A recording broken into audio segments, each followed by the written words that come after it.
Welcome, everybody.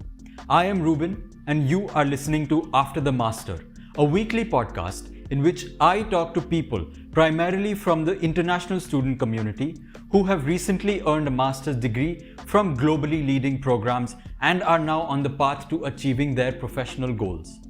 My guests delve into their experiences and highlight their mistakes, learnings, and realizations, which I am sure will help you move closer to your career goals. I post a new episode every week, so please subscribe to receive updates. If you would like to listen to this episode, please see the description for a link to your favorite app and stick around till the end to gain as much as possible. I would love to hear from you, so please connect with me through the link in the description. In this episode, Kavya delves deep into how she faced some struggles switching from computer science to sustainability. She has excellent advice on finding a niche in the clean tech space.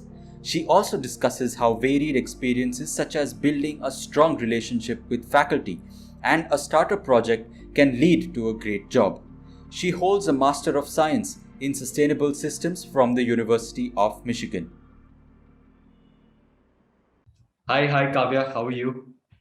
I'm doing good. How are you? I'm doing very well. Thank you so much for being on my show and taking the time out to do this.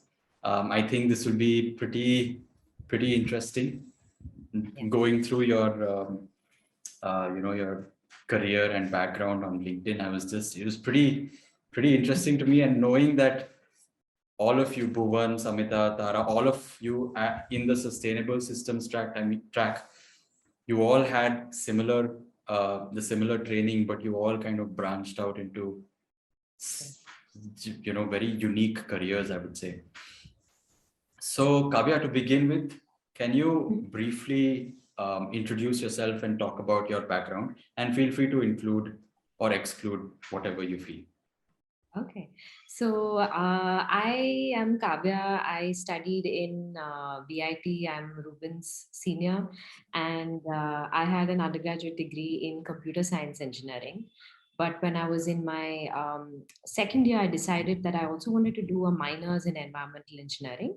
And because we had the credit system, our university let us do that, where you'd have to do an extra 20 credits in any subject that you wished, and you could obtain a minors in that degree. So I really enjoyed doing the environmental engineering courses. They were all offered by the School of SMBS, so the School of Mechanical and Building Sciences. But I did feel that by the end of it, it was getting a little heavier on the civil engineering side. And while I liked the subject, I understood that what I wanted to explore was sustainability in a more broader sense and not restricted to just wastewater treatment or air emissions. And that's when I decided that for my master's, I would try and look for programs that gave me a broader understanding of sustainability and not restricted to just one thing. So I narrowed it down to ultimately two options. One was the Columbia program. They had a master's in sustainability management.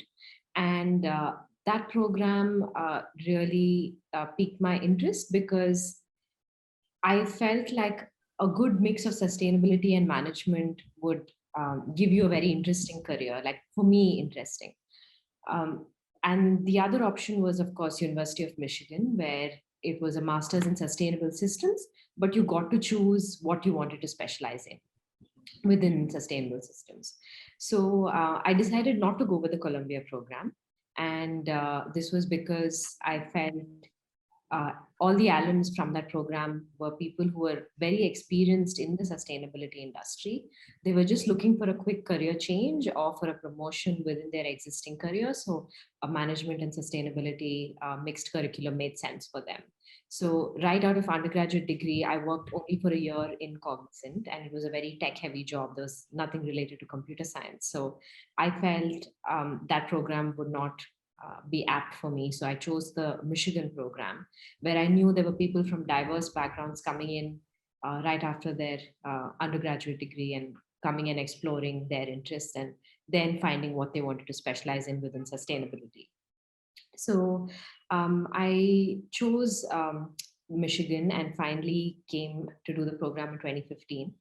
And I I was really confused between choosing energy system and built environment, Mhm. because I think green buildings is something that I really wanted to explore. And what I found, so I also did a few courses that were offered by the architecture department at Michigan. Mhm. And they were very interesting courses, I learned a lot. But what I did find was by the time I finished my first year of master's, when I was trying to apply for internships and I was trying to get into these architecture, engineering, construction firms, they're called AECs, Mm. they required you to have either a mechanical engineering background or Mm. an architecture background. So my computer science was not getting me anywhere in the built environment space. So that's when I realized that I need to focus on including my tech background in sustainability. That's something that I wrote about even in my SOP while wanting to join Michigan. That was always my passion. I want technology and sustainability to be integrated. So ultimately, I found a lot of courses with the Ross School of Business in the clean tech space. And currently, it's been approved as another stream that you can specialize in. But back when we were doing it, it wasn't. So I just knew all of those courses, and out of my own interest and out of some professors who really helped me pick, that's ultimately what I did. But it was never considered a specialization back then. So the clean tech business was really interesting because it was anything tech that either helps you reduce the impact on the environment, or it helps you optimize on resource utilization. So it could be you could be helping air, water, it could be batteries, it could be solar, wind. It just covered the whole spectrum, and that's something that I really liked. And the business aspect of it, of course, very interesting. So ultimately, my after my first year, I got an internship with Pacific Gas and Electric, which is a utility firm in California. They're a regulated monopoly there, and I was in their energy efficiency department. And it was a very interesting experience to see how a progressive utility really wants to make a change in how people of the state try and upgrade to more energy efficient technologies. And I was mostly working in the lighting space. And that's a very easy business case to make when you want somebody to upgrade to LEDs, because the life is longer, you save more on electricity. So, but having said that, it was an interesting experience. And finally, I finished my second year at Michigan.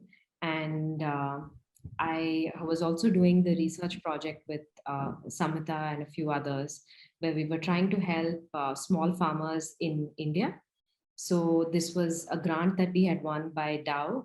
And the research we were trying to do was analyzing why there was so much difference in the yield produced in cotton farmers in India. And we were specifically targeting cotton and paddy to Mm. understand why is it that one farmer is making 20 bags of cotton per acre and another is making only 5 bags of cotton per acre. Why is this difference coming in when they're geographically spaced so close to each other? So if there's any farming practice that we can ultimately give this other farmer the information on, can we push them to reach that 20 bags? So that research project progressed into slowly becoming more of a startup. Mhm. And we were trying to see if we can uh, officially establish the organization either in India or in the US. And there was also some AI ML. We can talk about that later. And that, so we were trying to see if we can start a technology based agriculture startup. And I wasn't confident of doing that full time, so I still wanted to get a full time job. So once I finished my master's, I joined a company called the Clean Tech Group in Mhm. San Francisco. And I was working there as an intern as a research analyst. So the Clean Tech Group is a company that is just 15 members big. They try and collect data on all the investments going into clean tech startup companies and they analyze all of this data, and this information goes to investors who are interested in investing in the clean tech space, or anybody else who's looking to understand what is going on in that industry. Yeah, that's briefly about my background. So it seems like you amalgamated, I mean, broadly, you amalgamated tech, computer science, data analysis, and sustainability in throughout, I mean, in the various roles that you took up. And these are, I know for a fact that computer science and data analysis are now, I mean, or since a few years, they've boomed like anything, right? And sustainability also, I believe that when we were at Michigan, sustainability was kind of the next big thing, because even they changed the school's name from SNRE to SEAS. And you always, I think what really helped you, probably, which you mentioned earlier also, was that you were always pretty clear about taking up sustainability or integrating sustainability in your work, however possible, which is why you did the minors in environmental engineering. And you also did a couple of internships, Tata Power, Renewable. Tata Power, yeah. Yes, Yeah. yes, yes. They do only commercial spaces. They don't do residential solar projects. So Right, I right. interned with Tata Power Solar, yeah. Yeah, so your motivation was pretty clear from the start itself. Like you always probably planned to get into a master's, and I suppose the job that you had at Cognizant wasn't satisfactory because it didn't involve anything related to sustainability, right? Yeah, it was purely technology, IT based. Yeah. I think I always thought it would be good to have like a 2-year work experience before going into my master's. But I felt at the end of year one, my experience wasn't really going to add any weightage to my resume in me finding another job. But having said that, if somebody feels that the job that they're taking up is related in some way to the masters that they're doing, or is some way related in what they want to do after their masters, it does make sense to do the 2-3 years of work experience before you go. Then you realize that early on, and you decided probably this is the good time to step away and move on, right? All right. So when you joined Michigan, did you have a particular focus in mind? Like, this is something that I want to focus on. And what was your approach towards that? Sure. So when I joined the first year, like I said, because my environmental engineering was so civil engineering heavy, I wanted to take my time to decide in the first semester, while we were all doing the same courses where you don't have to specialize in anything, you're all just doing the same basic courses in sustainability, ecology. I wanted to take that one semester to decide what it is that I wanted to do. Okay. So somewhere I was very caught between energy and built environment. That's where I landed. So the second semester, I focused a lot on built environment and realized while applying for my internships that this is not getting me anywhere. And I could either keep going on that path and having faith that somebody somewhere will want to hire me in spite of my computer science background. But I always was passionate about including management studies also. And that's when I was introduced to Professor Peter Adrians, who's a professor who's cross-listed between the Ross School of Business, School of Environment and Sustainability, as well as the Civil Engineering department. So he's like the perfect mix of what I did. Yeah. So I think with his guidance, I realized that the clean tech space was a good place to be in.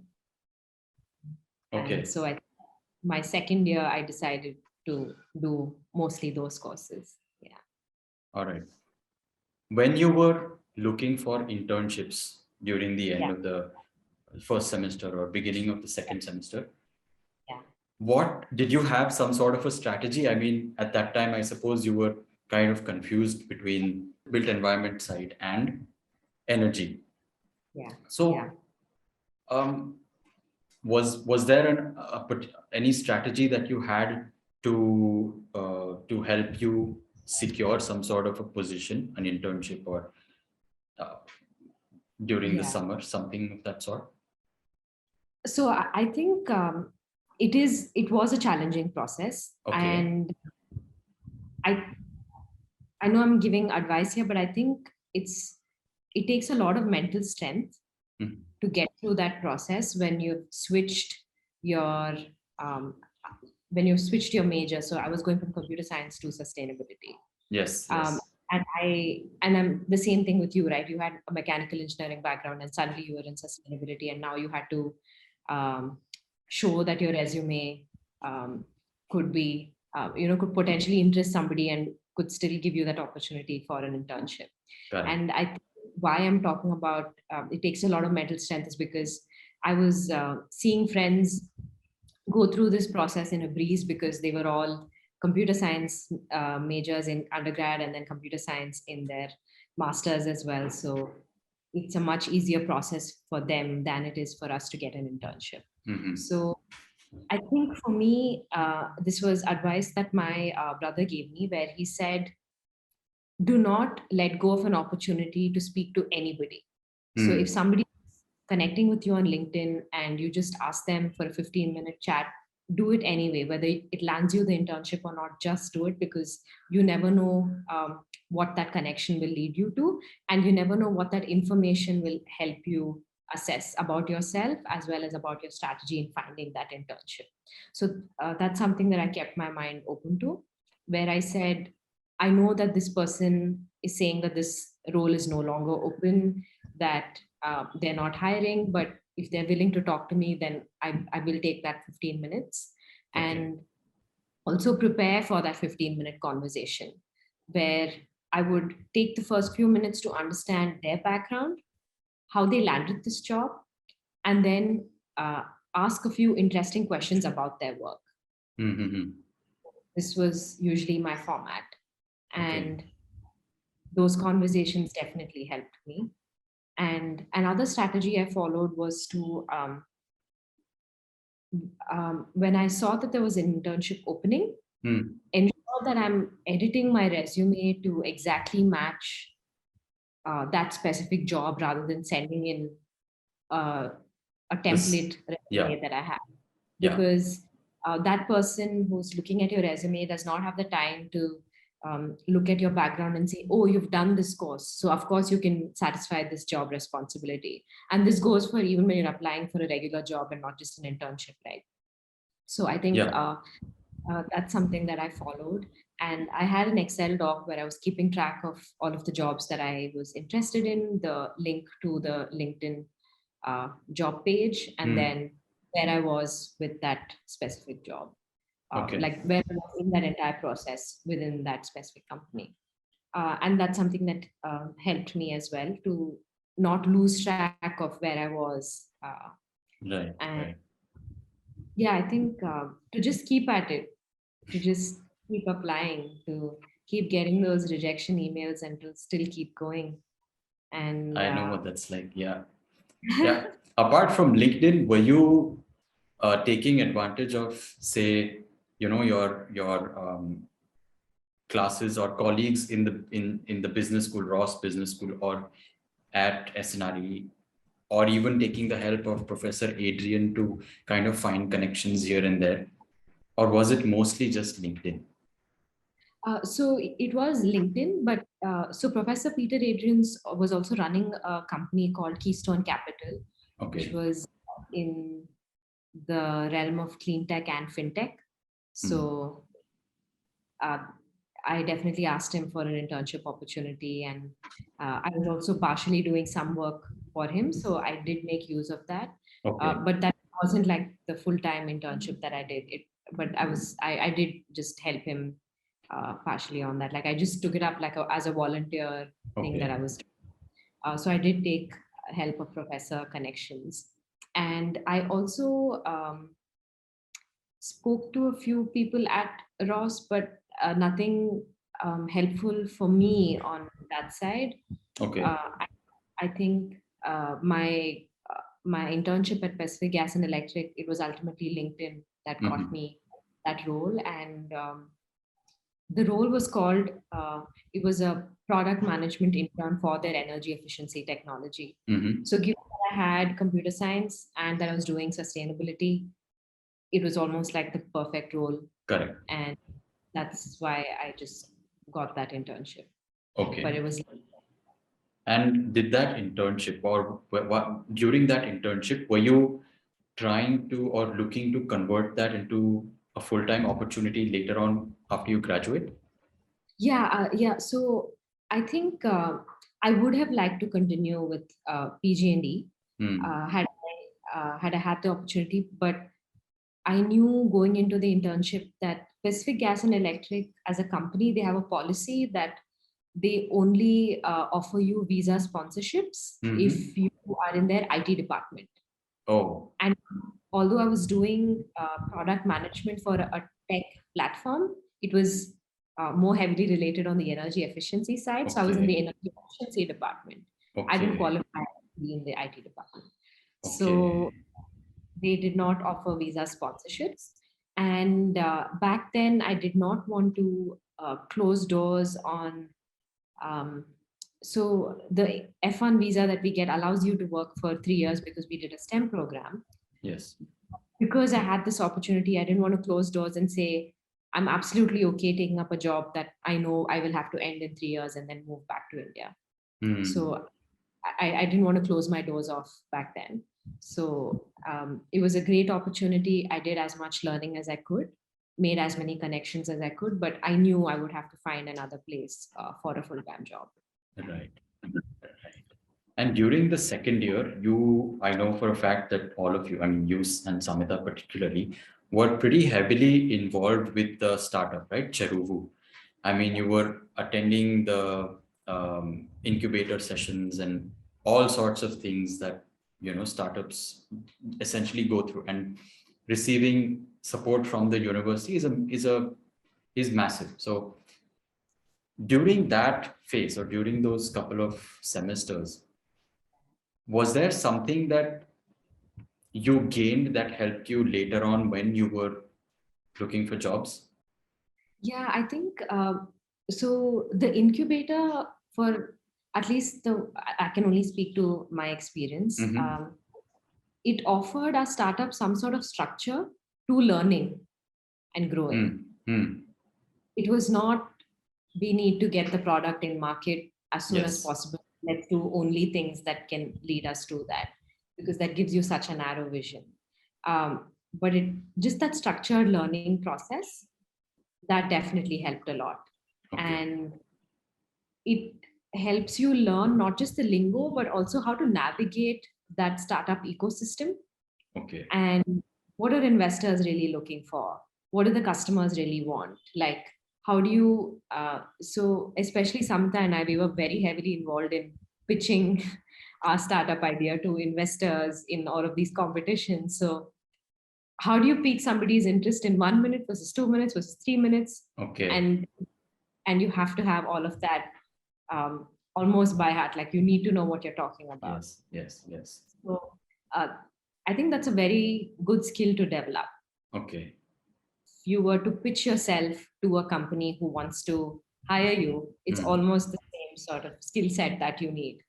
So Okay. in that sense, there's a lot of learning, but also technically speaking, it helped us connect to the right experts in the ag tech or the agriculture technology Yes. space, Yes. Yes. who could help us grow our technology, who could help us tell us what we're doing wrong, um, how to think about making sure that this product is really useful for farmers. So just getting access to those experts so that we are also growing, uh, growing technically, because at least Samita, she had a chemical engineering background. So she knew soil chemistry to some extent. So for me, it was more of a learning for about farming, because as I said, I did not specialize in food systems within our Mm-hmm. masters that Mm. are possible. specialization that you could pick, and I had not picked that. Maybe if I'd picked that, it would have helped me. But through this incubator, I was reaching out to these experts who could help me learn more. Yeah. And did that help you get the job at Shore Harvest? Yes. Yes. Okay. So, all of the work that I did for 2 years while I was at my master's for Cheruvu Right. helped me get my full-time job, because immediately after graduating, my plan was to join Professor Peter Adrian's company, which was Keystone Capital. Okay. And his company, as I said, was within clean tech and fintech. They were trying to, they had developed an algorithm which was helping investors approximately get to a valuation of any clean tech startup that you're interested in if you answered a set of, I think it was about 50 to 60 questions. So it was an AI algorithm that would help you come at an approximate valuation. And that's something that's extremely useful to anybody who's investing in the clean tech space. So I was supposed to work with him full time. And given my relationship with him and how he was helping, he was my mentor. So he was helping me pick my courses. He was also on the board of directors for Cheruvu. So, and I had also done volunteer work for Keystone Capital. Yeah. Given that it was getting to that opportunity was not too difficult, but what had happened was he told me that the full-time position would open up if they got a $50 million grant from the Clinton Foundation. Okay. And that was only going to happen if the 2017 elections went the other way, which it did not. So my journey in trying to find a full-time job started very, very late. Okay. And because of that, because the election is January or December. Yeah. So because I was starting quite late, and I also knew that Cheru was something I was not ready to commit full time to and move back to India. Yes. I did have to start very quickly on looking at my options. So so Michigan also has the EDF program for internship, which is the Environmental Defense Fund, EDF. For anybody who doesn't know, they have a program where they match certain graduate program students to institutions, any companies that are interested in hiring interns who, so these are companies that have a specific environment or sustainability problem. So EDF acts as the bridge where they find these students from graduate programs and then they match you. So I interviewed with EDF. I knew it was an internship program, but I was still ready to take it up and see if I could convert that potentially to a full-time job. Correct. So I was matched to Mayo Clinic, which is in Minnesota. They had a 2025 emissions program where they were trying to reduce their GHG emissions, and it was all through energy efficiency mostly and built environment. So given my experience with PG&E, they were interested in taking me up for that internship program. So I had that opportunity, and I was still continuously interviewing with other places. And through Professor Peter Adrian's, I found out about this company called the Clean Tech Group, which is a San Francisco-based startup where they were trying to collect this data on investments going into clean tech startup companies. So I got to them and they said they had an internship available, but not a full-time job at that point. So I had to choose between Mayo Clinic and Clean Tech Group. And I think what I realized was that if I went with the Mayo Clinic opportunity, I would probably learn a lot more in the built environment space and continue to grow in the energy efficiency sector. But unfortunately, Minnesota is not an area that is booming for the clean tech startup space. It's San Francisco or few companies in New York. So purely because of that geographical constraint, where I felt if I was in the Bay Area, I could actually visit these people and have a face-to-face conversation while the interview process was going on. I picked this opportunity versus the EDF opportunity. I knew back then that it was only an internship. It wasn't going to be a full-time job, but I still took it up. And while interning, I continuously kept looking out for options. And my Shaw Harvest opportunity that I landed, which is a full-time job, um, they mostly hired me for my experience with Cheruvu Hmm. and for the science background. Wonderful, wonderful. So it seems like you did face quite a few struggles. I mean, especially that election thing that that Yeah. that's such an unfortunate event, and it was also I know it was pretty late.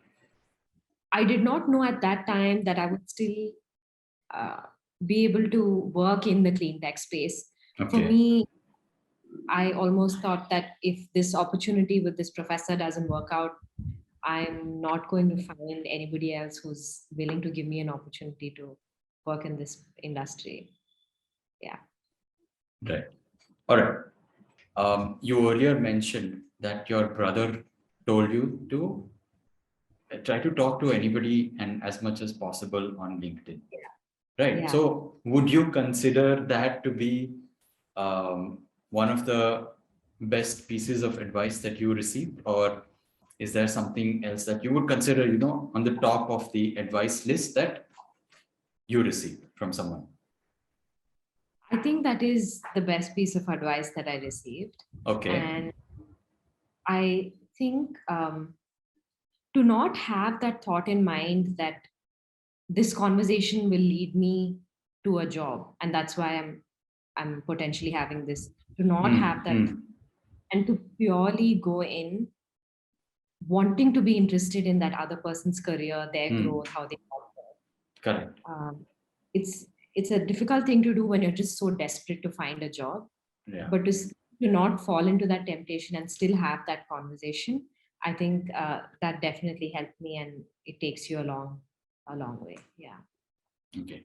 And is there something that some advice you wish you had known before you started the masters, or sometime early on? I was prepared to have some sort of difficulty in finding either an internship or a full-time job because I was switching masters. I was Hmm, prepared for that fight, but no amount of preparation is enough for when you're actually hmm. going that journey.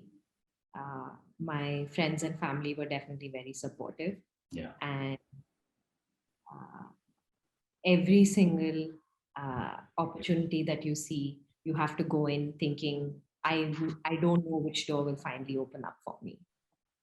So no amount of preparation is enough for you to actually go through those moments, but you just have to do it. Yeah. Yeah, I Yeah. can I can sort of imagine what that would be like, because I switched from mechanical to ecology, and yeah, I think one of the I mean, I was also kind of prepared to some extent, but there are just some things that I didn't have any work experience. So there are some things that you can't expect. I mean, you don't know what to expect in some cases, right? Now, you switched several roles, like you were in energy efficiency, you were in ag tech or clean tech. So for people who are interested in entering these sectors, um, is there something that you would advise them to focus on? So yeah, so ag tech falls under clean tech.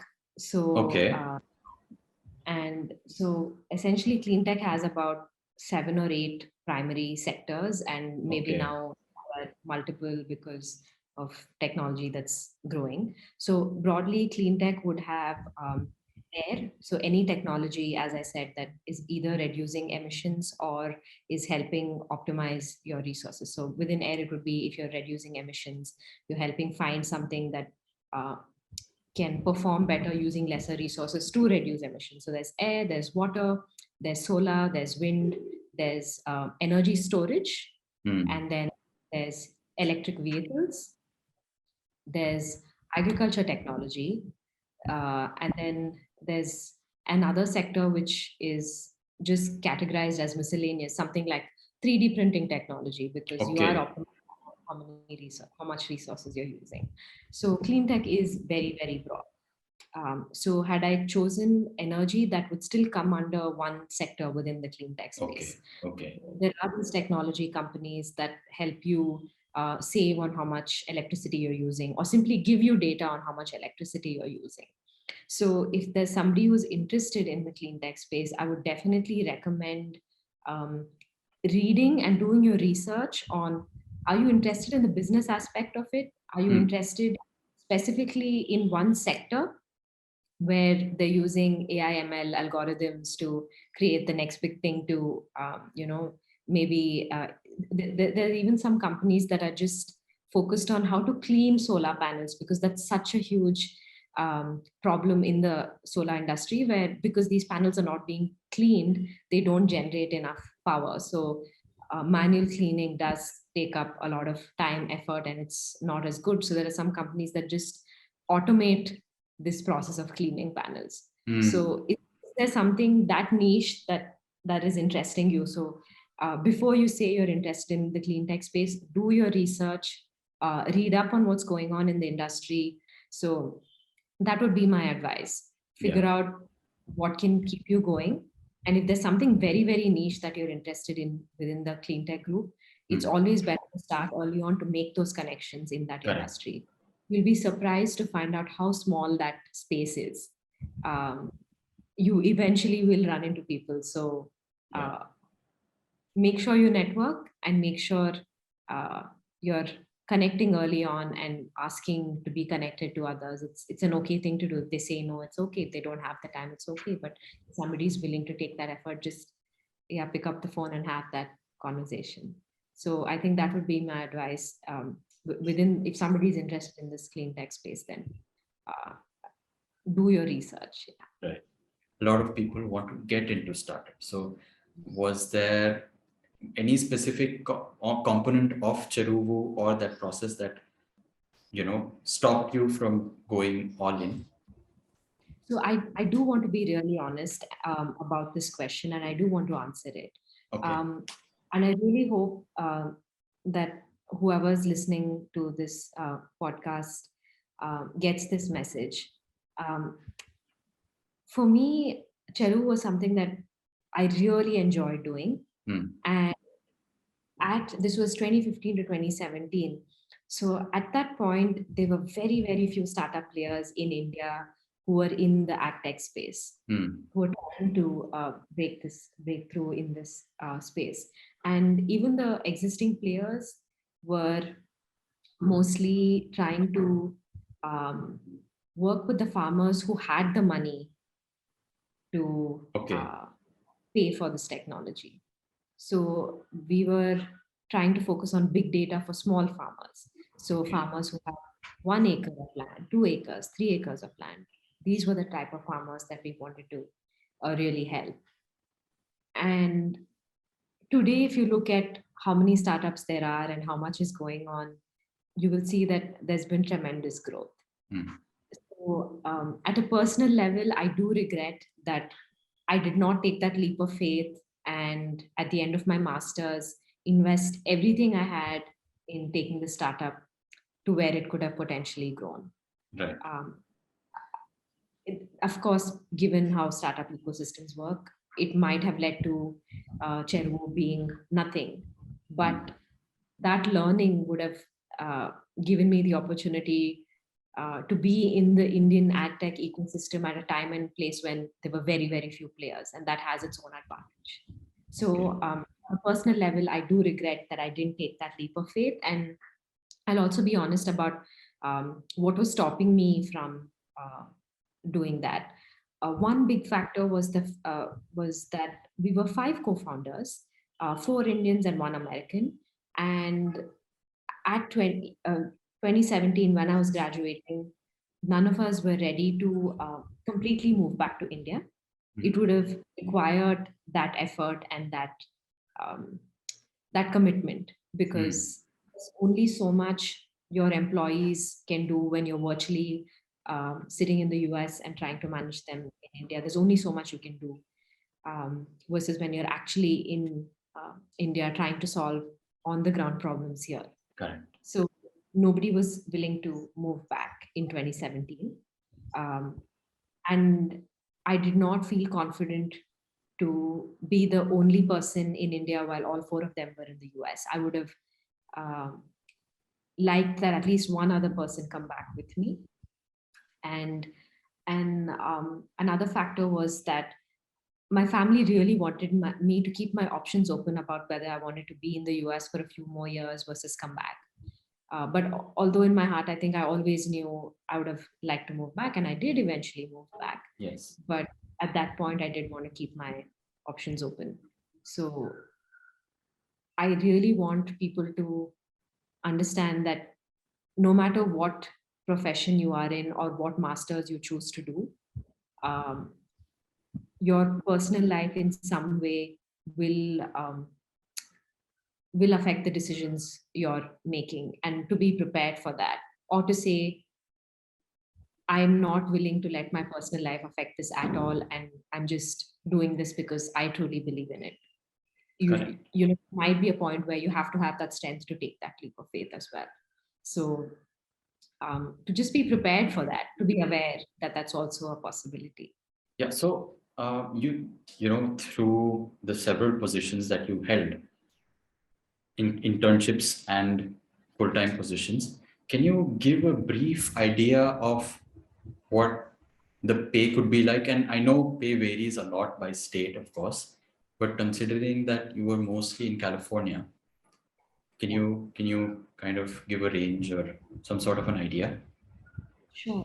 So my internship with Pacific Gas and Electric, I was getting paid about $30 to $35 an hour, which Okay. is uh, a decent pay for you to get by in California, to pay for your expenses, your rent, and maybe even save up.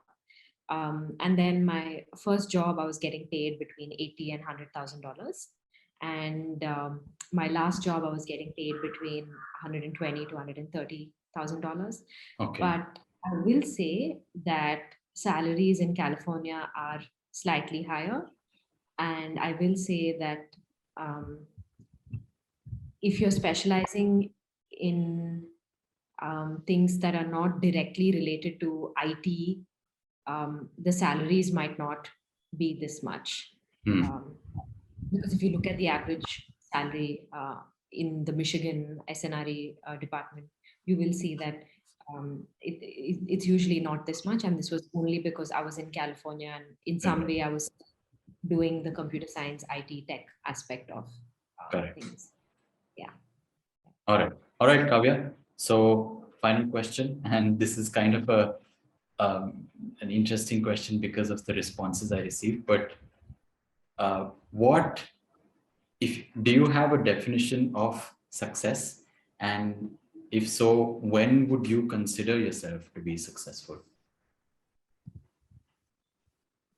Speaking for myself, I'm highly critical of anything that I've done. So I don't know if I can ever make peace with what I'm doing in life and say that I'm successful. So I don't think um, success is something that I've, like, as a word, it's not something that I really want to get to, or it's, for me, I think uh, on an everyday basis, what really keeps me going is, am I finding that my job or um, my current stint is giving me enough challenges to keep learning and to keep growing, Got it. and to stay interested in this field, or to get me to a place where I'm interested in another field. But is it doing that? I think that's mostly what I think about than success. But but I think when I was in that whole Cheru and startup and that ecosystem, when you see other startups and you see them getting seed funding, Series A funding, and use I think it also has a lot to do with the startup culture and how there's so much vanity around startups when they get a round of funding. Correct. Maybe if you had asked me this question back then, I would have been like, oh, if Cheru gets like Series B funding and we have grown to so many thousand farmers, or if our user base is this much, and maybe I would have given you those milestones. But right now, I don't think I don't think I can look at success in that way. It's not something that appeals to me. Correct. I'm just highly critical of what I do, and I can never call anything successful or anything that I've done successful. I really like what you said about constantly learning, because I feel that your only job Yeah. that extends to all areas in your life is to constantly learn. And of course, the definitions of success also change as you progress in life or whatever happens. So I really resonate with some things that you said. I mean, I don't have any idea about the startup culture, but yeah, that was pretty It good. is, yeah, I don't know. I do feel like there's so much, um, so much in that startup culture where it's almost drilled in your mind that you've reached some sort of uh, like a, you will be considered successful when you get to this. Yeah, Then yeah, when you do get to that round of funding, or when you do get that call from a certain investor, you realize that you're nowhere close to what you wanted to do or what you want to do with your company. And I think that can really mess with anybody. So if you're in some way getting into the startup space, then just be prepared for not having this milestone and saying, yeah, this is it, this is success. Once I get correct, there, I'll be happy. Like, no, you're not going to be happy when you get there. But, yeah. correct. All right, Kavya, I think this was pretty wonderful. Given your experiences and all of what you said, I'm sure a lot of people would gain a lot from this episode. So thank you so much once again, and good luck for your work back in India again.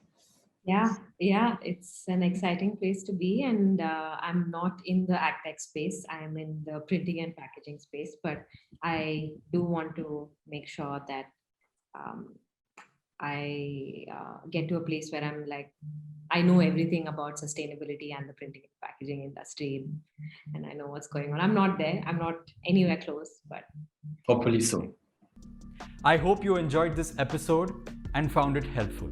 If you did, please share this within your network and please subscribe to stay tuned. Thank you.